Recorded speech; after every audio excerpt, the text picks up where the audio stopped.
Hi and welcome. Hello. I want to share hopefully a short live with you today. We keep saying that. We should stop saying it. we should. We were asked a question because we've been asking you, so you can ask your questions as well. We've been asking you what your questions are around working with energy in motherhood, and particularly around cultivating joyful sustainability and flow in your experience of motherhood and your relationships with your children. Really understanding the energetics that are in practice and at play, whether we're conscious of them or not. So, and learning to use them in a really conscious way. And we had one beautiful mother working with us say, well, like, I don't really feel joy in motherhood very much, and the little that I have is kind of drained away from like all the intensity of all the relationships and the many children's needs and the way that they ask them, and it just feels like she's really drained and doesn't have joy and doesn't know how to fill herself up with that experience of joy. And I think that's probably a really common experience. I think for some mothers that we work with, that's more of an ongoing state, like, oh, that's kind of my status quo.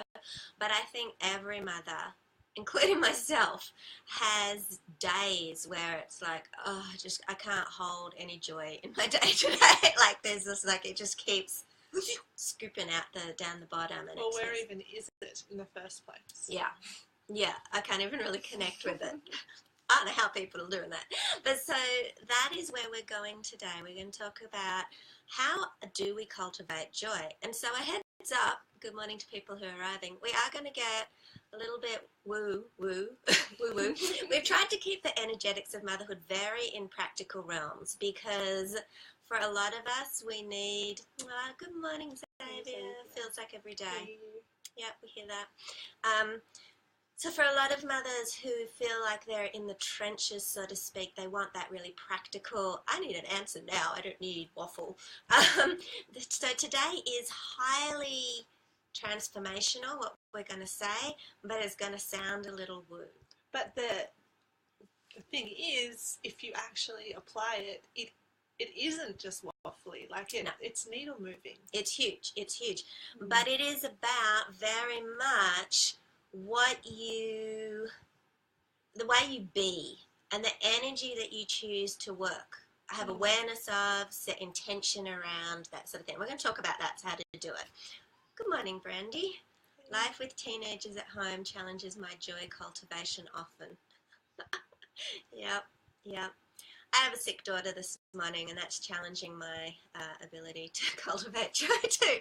So I'm on board. When we came up with this topic, I was like, oh, this will be good. This will be good for me. Take my medicine today.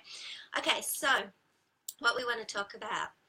Where do you want to start? There's sort of three pieces that we want to talk about here. We want to talk about cultivating and growing a certain energy, a certain vibe in your body.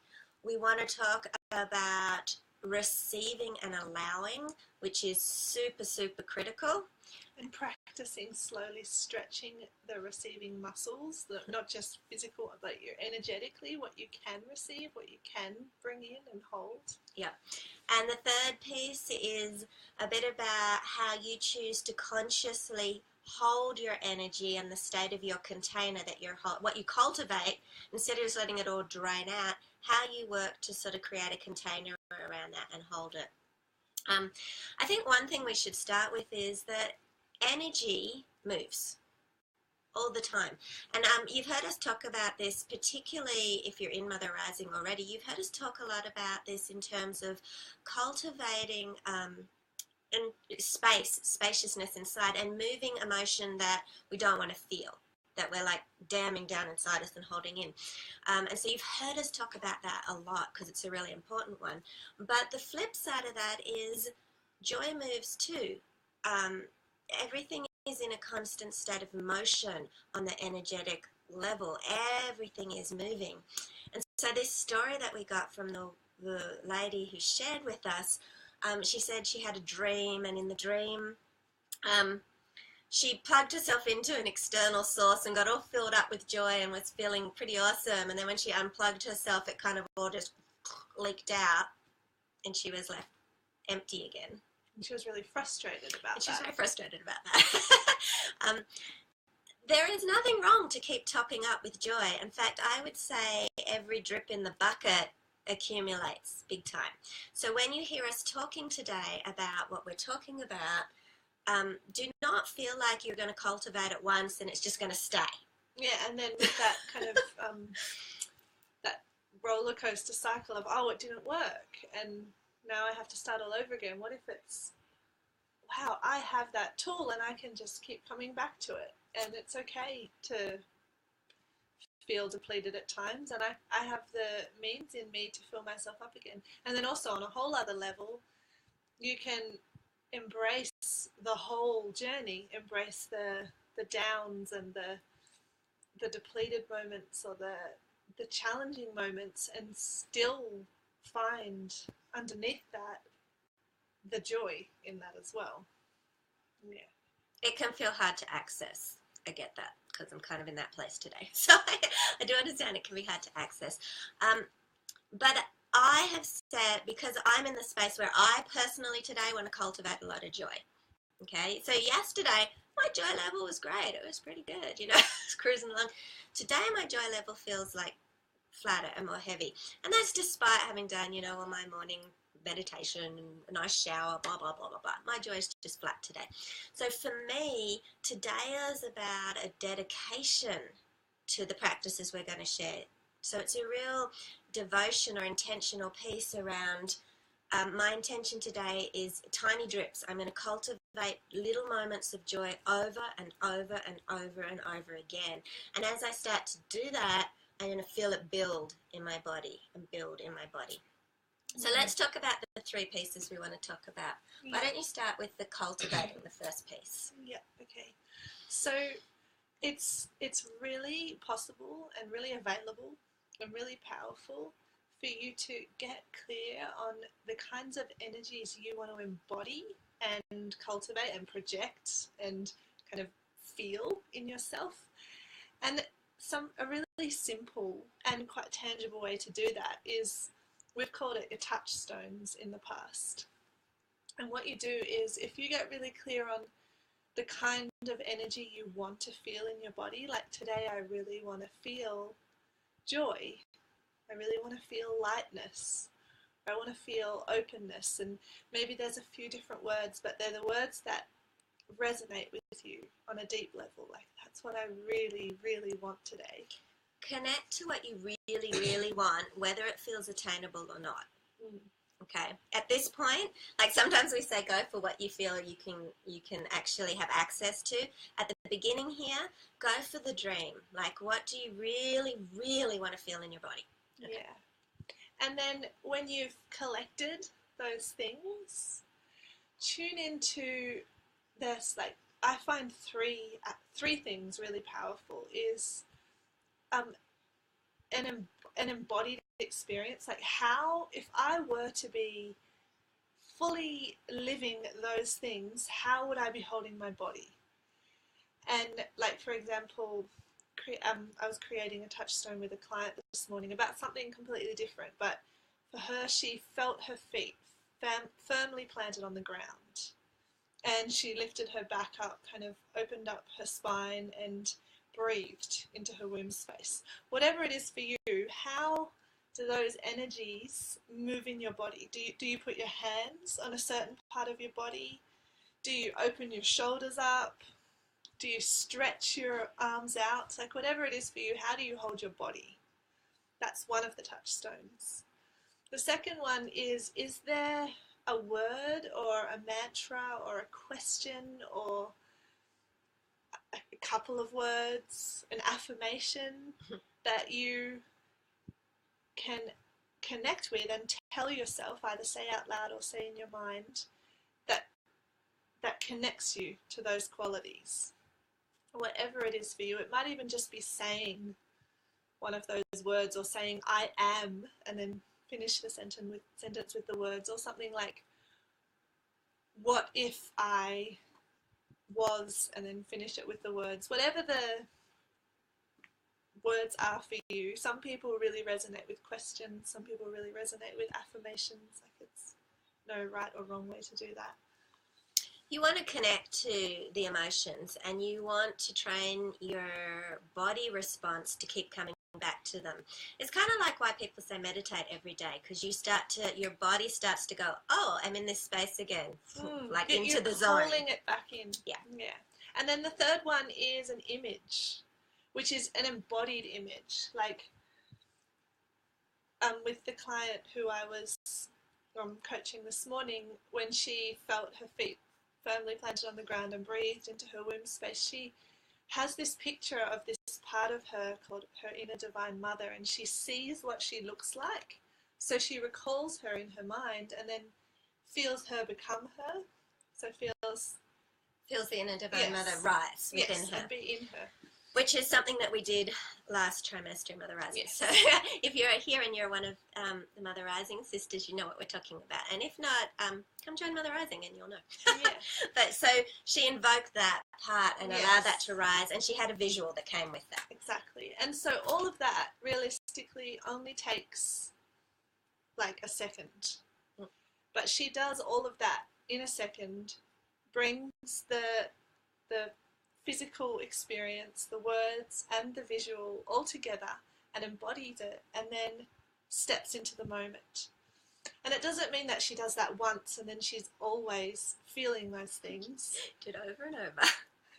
And the more that she does it over and over, the more her whole body really remembers it. And the more it just kind of sometimes just rises and happens without you even thinking about it. Yeah, after a while, you create a energetic imprint and a memory, and your neural pathways are there, and you have a body, a cellular memory, and it just starts to trigger by itself, more subconsciously than consciously. But at the beginning, you want to have your awareness there and go, okay, this is the time, call it in. Okay, so hey, Xavier, good. And good morning, Caradine. It's so nice to see you here again, honey. I haven't seen you for a while. So that's the starting to cultivate piece. And you want to do that drops in the bucket many, many times. And this is, now as soon as you cultivate it, I would go on to say, I want to talk about the receiving piece next. When you cultivate it, when you enact your touchstone that we just talked about, or any and all of those pieces, and you feel a little bit of that energy, you want to breathe it in. Open yourself up just in that moment and fully breathe it in. So no matter how, the tiniest little bit, you enact your touchstone and you feel that it's a little bit of relief, or a little bit of joy, or a little bit of calm, or a little bit of whatever you were calling in. In this live, we're talking about joy. You feel that little tiny seed of it. Breathe it in and allow it to just expand and really receive it. And the receiving piece and the allowing piece is super important here. So not only when you enact your touchstone, but throughout the day, you want to keep your awareness on the tiny moments where joy manifests. There are tiny moments at the beginning, really tiny moments, okay? They're little seeds, but they're like, you step outside and you feel the sun on your skin, or you happen to notice that your child is giggling about something. Like all those, they're very little moments. Those are the ones to really receive and allow. Often we don't even have any awareness of them. They go over our heads, and we very rarely stop, open our energy and allow it. And really, I'm really going to capitalize. There's a tiny little piece, but every time you breathe in and allow it to expand, you're cultivating it more in your body.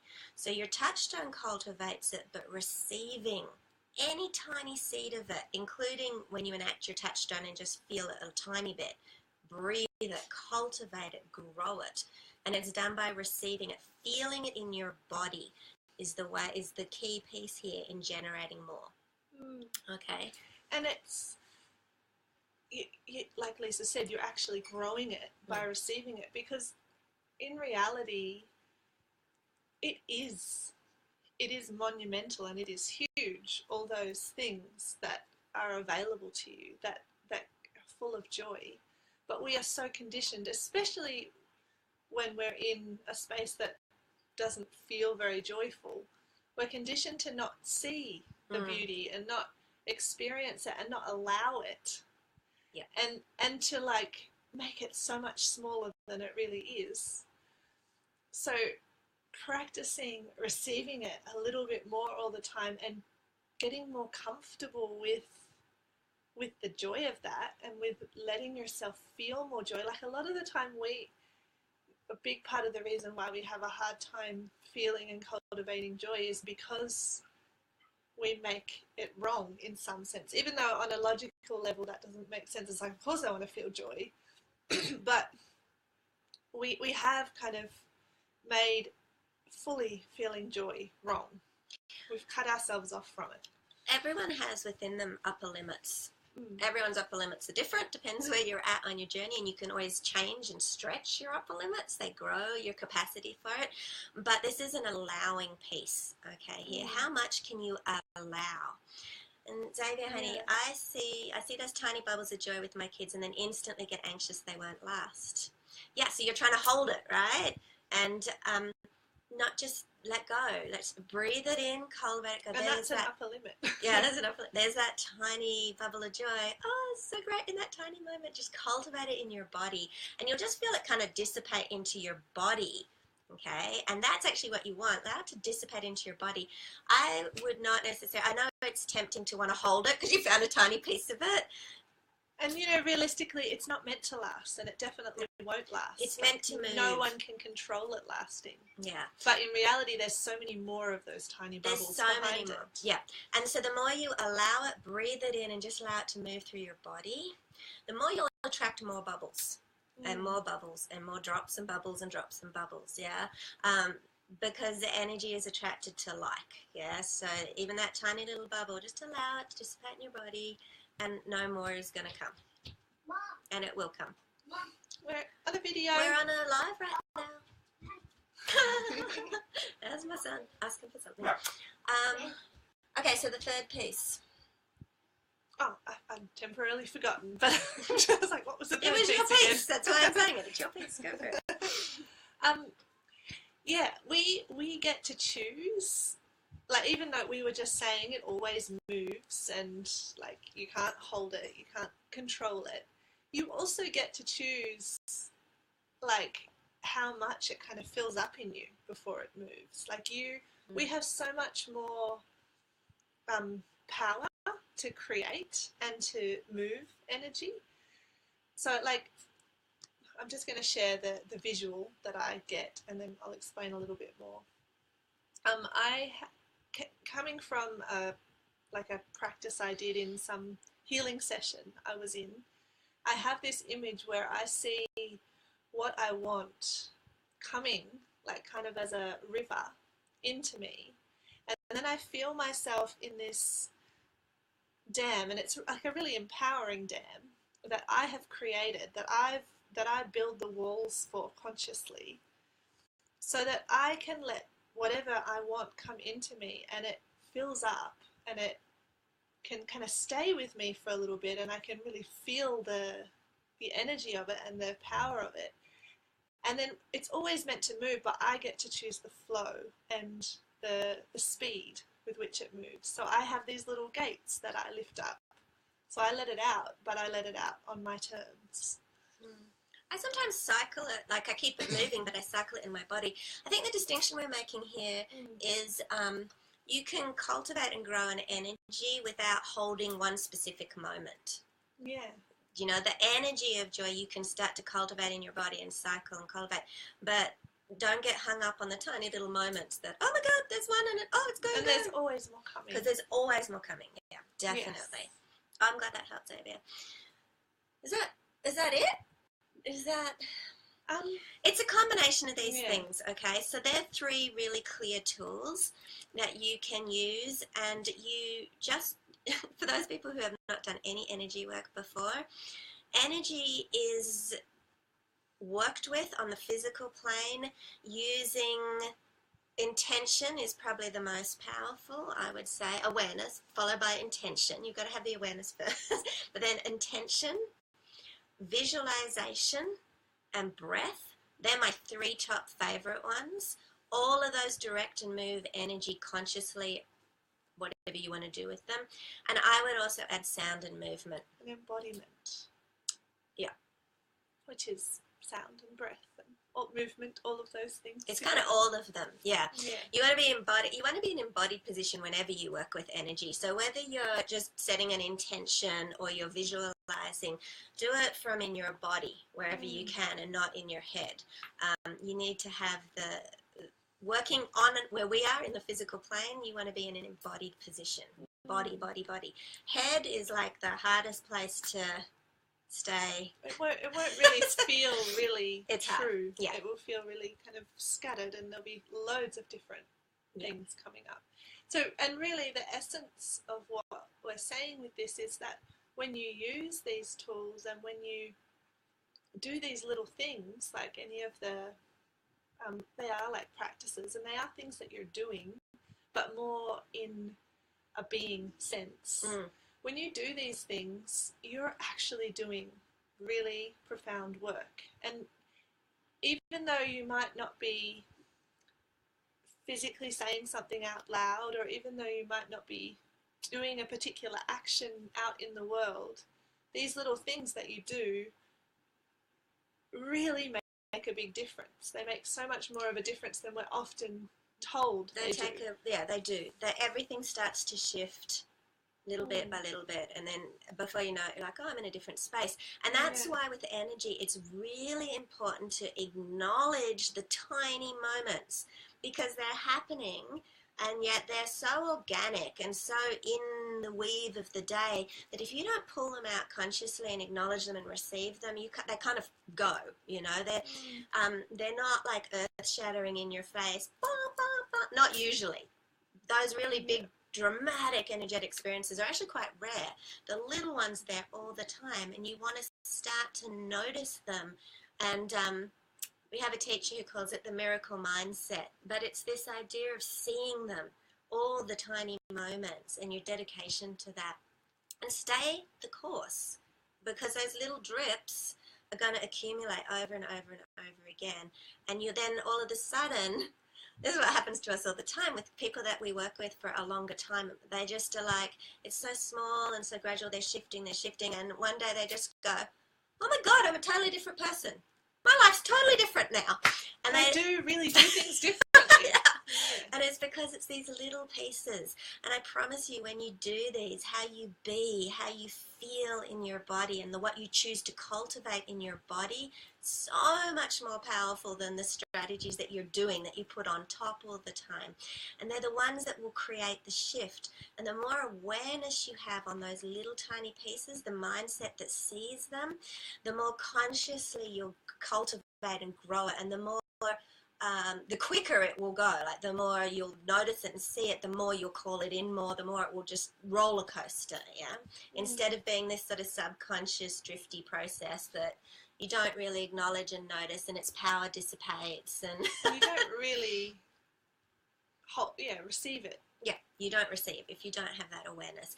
And I promise you, especially when it comes to cultivating joy, if you're feeling depleted, receive freaking everything you can possibly receive, because that's the biggest thing for joy. Yes. That's it. We're done today, unless anyone who's on has a question. Caroline, have you got any questions? Xavier? Practicing starting from today. Woohoo! The first, what? Tetrad. What's a tetrad? I'm not sure. clued in on That that. might be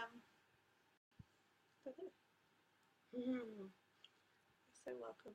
I've been really noticing the tingling, expansive feelings in my chest, heart space that happen when my son and I connect in a delightful way. Breathing into that and consciously receiving it is so amazing. Thank you, Lily. Yes. As you allow more and more of that, so Caroline, you stretch, like, how much can I allow? In this moment, how much of that can I allow? Even more than I've ever let myself allow in the past. Yeah. receive, breathe, and revolutionize Yeah. how much of it Yeah. is possible. Sometimes when you do that breathing and you breathe it in, you might even just cultivate it. You feel it here in your chest and heart space. You might notice, just breathe and see if you can like move it around your body a little bit. Make a game with it. You see, oh, maybe I can make that move anyway, because you can. You can do whatever you want with it and allow a little bit more, a little bit more. I love that. That's beautiful, Caradine. You're already on the course. We just had people join. I'm sorry, we're at the end now. You'll have to watch the replay. But if anyone else has a burning question, we might do a short recap. We might. I really need to go to the loo. Okay. But yeah, if anyone's got questions on replay, go ahead, because we are checking comments and we are coming back to them. And if it's a big question, we're actually just dedicating a whole live to it, and we'll just be doing that. We have a masterclass on Saturday, a free masterclass. It's one of the ones we do a couple a year for our community. There's one coming, and it is on the energetics of motherhood and cultivating joy and sustainability in our experience of mothers as motherhood. Experiencing what we call flow parenting. Flow parenting. And you can be in flow parenting whether you're feeling like you want to disappear from the world and recede, or be out there in a really energetic way. It's not, you can be in flow either way, and we're going to talk about how you do that. No matter what, we're going to talk about how more of what we talked about today on a whole different level, cultivating joy and sustainability. The link for the access details is in the description here. It's free. We would love to have you there on Saturday morning, or get the replay. There will be a replay. We would love to have you live because we want to interact. We were going to do some, I don't know totally what we're going to do. We're still in the process of